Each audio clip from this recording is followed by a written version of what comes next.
just asking. Who are you? I'm a police officer. I'm just asking why you're taking pictures of that building. That's okay. Well, can you identify yourself at least? I can identify myself. Yeah. That'd be grand. Thank you. It's a straightforward question. Is why you're taking pictures of that building. I can't read that from here, mate. Can you read that out to me? It says Sergeant Paul Brewster. Sergeant Paul Brewster. Your collar number, Sergeant? 1119R. 1119R. What's the R stand for? It doesn't. Listen. All I'm asking you is why you're taking photographs. That's all I'm asking. Well, you don't want to answer my questions. Why would I answer yours? All right. Bye, Sergeant. Have a nice evening.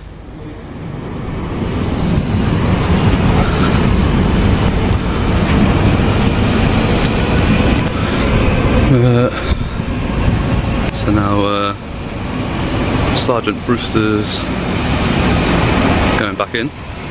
Interesting.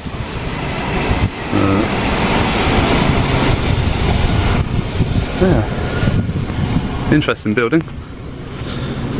So as I said, it's a down Pratt Walk sort of area. So this is for disabled badge holders only. Wonder how many police vehicles in that park here unlawfully. You can see this one here doesn't have a disabled badge, which is interesting.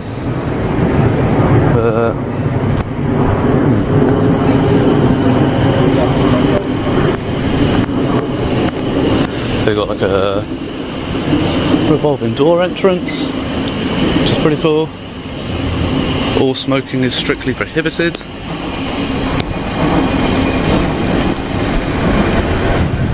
Sorry, 2 seconds ago. I'm not sure this is best quality. It's good. 2 seconds.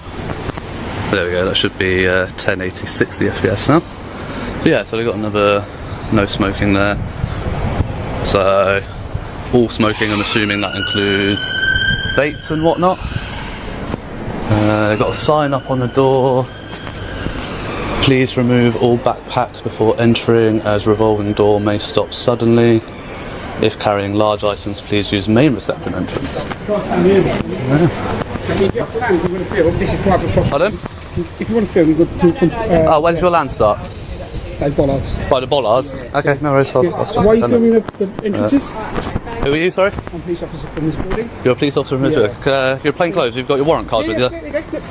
Thank you. Here's your warrant card? Yeah. Can your collar number?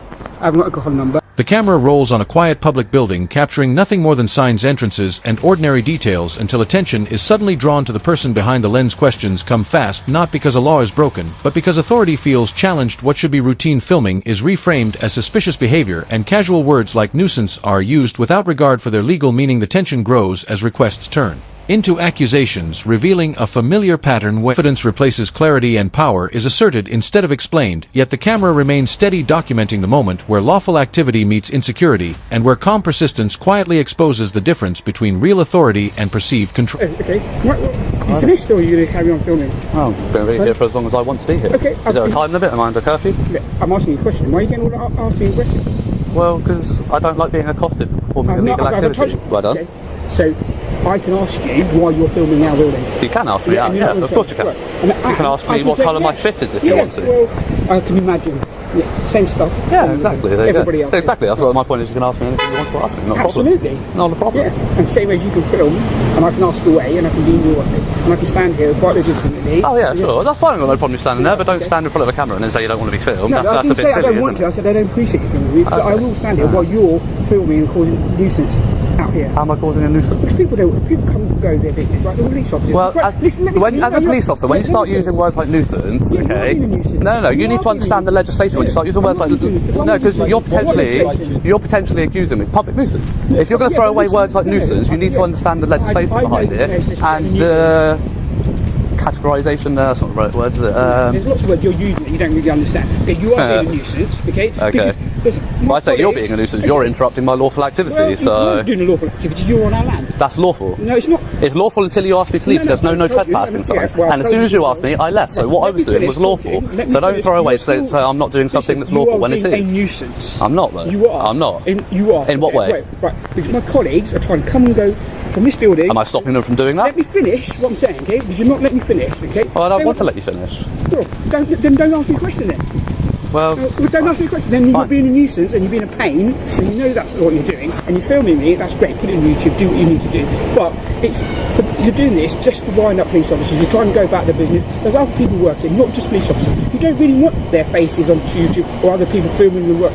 You know, I'm sure you go back your old people. Exchange tightens as lawful activity is openly questioned even after the cameraman explains he left immediately when asked, proving there was no trespass and no wrongdoing. Still, the accusation shifts to nuisance, a word heavy with legal meaning but used loosely, revealing frustration rather than facts. The officer's tone grows personal, suggesting intent to provoke, while the auditor remains composed, calmly dismantling each claim. With precise legal understanding, roles quietly reverse authority, no longer asserted through uniform but through knowledge and restraint. When the cameraman clearly states he does not wish to engage, the continued pressure becomes the real issue, exposing how quickly a lawful encounter can slide into potential harassment when power is used to interrupt rather than uphold the rights it is meant to protect. Look, if you want to start as I'm a police officer, so I can ask you, then act like a police officer. Act impartially. Don't say you've got your opinion, because you're not supposed to have an opinion. You're supposed to be impartial. I don't want to listen to you. No.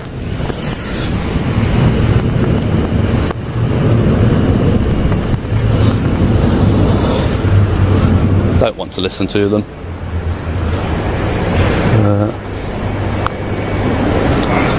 So yeah, this is okay. So signage on this one is all personnel are required to use their access pass for entry. Security will not open the gates until the pass has been verified. So they actually have somebody pressing the buttons and that, so it's not just like they swipe and it automatically opens. Okay. I've just told you I don't want to talk to you. No, you're now harassing me. No, I'm not harassing you. Under the Protection from Harassment Act 1998, you're harassing me. I'm not harassing you. I'm asking you to stop filming. And that's why you're harassing me. Why are you? Because you're trying to. No. Okay, but let me explain to you exactly why you're harassing me. Explain to me. Under the Protection from Harassment Act 1998, okay, I think it's section 2A. Yeah. Somebody is engaging in harassment where they knowingly or should knowingly either try somebody to get somebody to do something. Let's listen to what he's got to say. Right. That either knowingly or should knowingly, or what they should know is amounts of harassment. If they're trying to get somebody either to do something that they lawfully don't have to, or if you're trying to stop somebody from doing something that they're lawfully entitled to do. I'm lawfully entitled to film this building. You come in and I've just told you I don't want to talk to you. Yeah. Are you detaining me? No. Right. So at this moment, I've told. Okay. And at this moment, I've told you I don't want to talk to you. Okay. So you continue to follow me, and then ask me to stop filming. That is why it amounts to harassment. Because I've told you I don't want to talk, and you continue to try to use your position and your power. Call the police. I don't want to call the police. If you think I'm committing, I don't need to. I don't need to, because I've got your collar number, I've got your name, and what I'll do is I'll forward it to IOPC, which will get trickled down to your supervisor probably, because it's not an assault or nothing physical, right? And what I can do is I can take out a civil claim. I can put in a complaint for As the encounter reaches its peak, the cameraman makes it clear he doesn't need escalation, only accountability. He calmly explains that if a line has been crossed, the law already provides remedies through complaints oversight bodies and civil action. The focus shifts to harassment impartiality and the limits of authority, with legal principles laid out methodically and without aggression. When a polite request to stop filming is declined just as politely, the tension briefly dissolves, exposing the truth beneath it all. This was never about safety, but discomfort. Humor creeps in, but the lesson remains serious. Public officials and those acting for them are subject to scrutiny, and lawful filming is not provocation, it's transparency, quietly asserting that rights don't disappear just because someone doesn't like being recorded. Authority without understanding the law can quickly erode public trust, and that's exactly what's happening here. Listen, I've listened to you, so please listen to me. Okay? There are reasons why I've politely asked you to stop filming.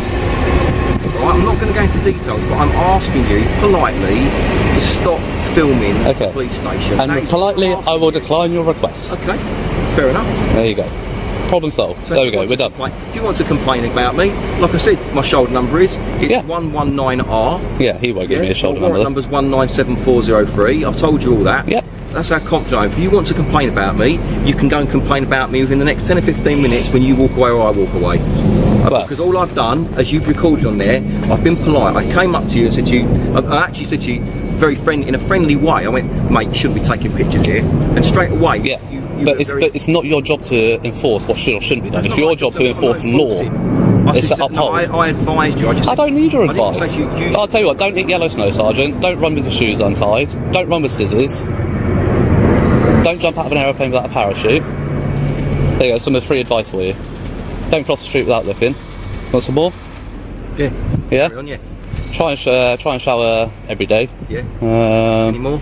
Shouldn't wash your hair every day though. Why not? Because actually the natural oils that build up in your hair are actually good for your hair. You wash them out too often and it actually damages your hair. There you go. Not that you've got much hair to worry about, to be fair. But well, that's really useful. yeah, there you go. I'll take that advice and do it. Yeah, thank you. Yeah, there you go. I'll see if I've washed mine every day. That's why it's grey. Exactly. Yeah, and the spot on the back. That's where it's going. Yeah.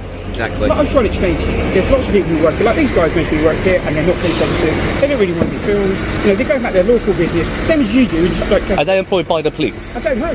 Well, Maybe okay. one of them delivering, they look like the delivery guys. No, they could be. Well, they got a pass to get inside out their delivery. But whatever, you know. But my point is, if you're employed by the government, or even if you're subcontracted by the government, we have the right to come and film you, scrutinise you, and we can do whatever we want. You can't do whatever you want. Well, as long as it's lawful. Yeah. Exactly. You're not really seeing, you're not really listening to what I'm saying, are you? Yes.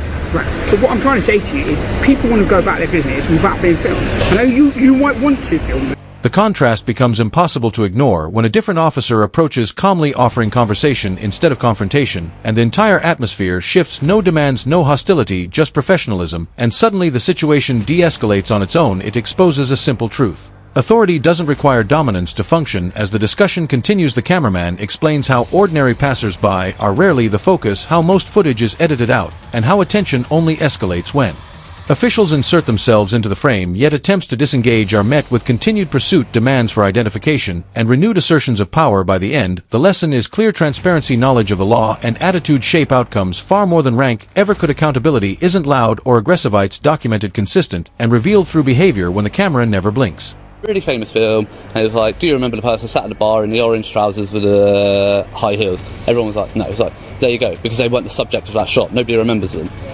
If you just walk past without butting your nose in... I'm not talking about me. No, but if anybody that doesn't want to be on camera, if they're just in a passing shot, and to be fair, if it's just a passing shot, and I'm not, it's nothing that I'm particularly interested in the shot, it will probably get edited out and they probably won't even make the footage, right? Right.